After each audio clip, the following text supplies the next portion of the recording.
আসসালামু আলাইকুম সবাইকে। আশা করছি সবাই আল্লাহর রহমতে ভালো আছেন। তো আজকে কি রান্না করলাম তা থাকছে এই ভিডিওতে। তো এখানে এই যে আমি শিং মাছ নিয়ে নিয়েছি।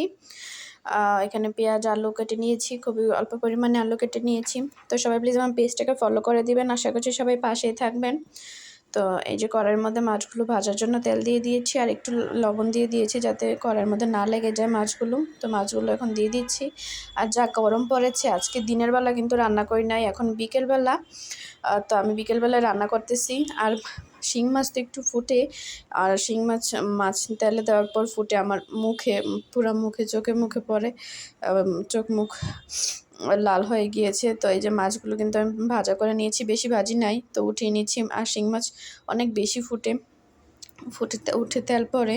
তো এখানে কড়াইয়ের মধ্যে একটু তেল দিয়ে পেঁয়াজ কুচি দিয়ে দিয়েছি, পেঁয়াজগুলো হালকা ভাজা করে নিব।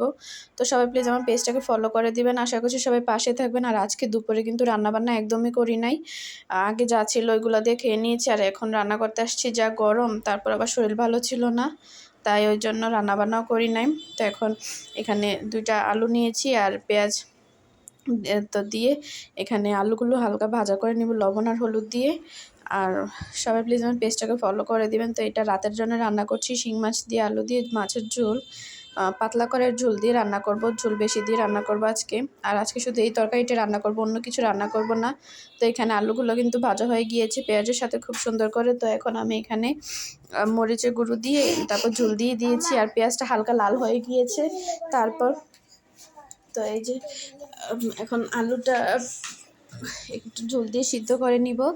তারপর আর এখানে গরম পানি দিয়েছি, আমি গরম পানি, তরকারিতে গরম পানি ফুটিয়ে দিয়ে দিয়েছি।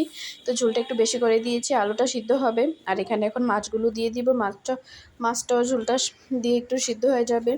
তো সবাই প্লিজ আমার পেজটাকে ফলো করবেন, আশা করছি সবাই পাশেই থাকবেন।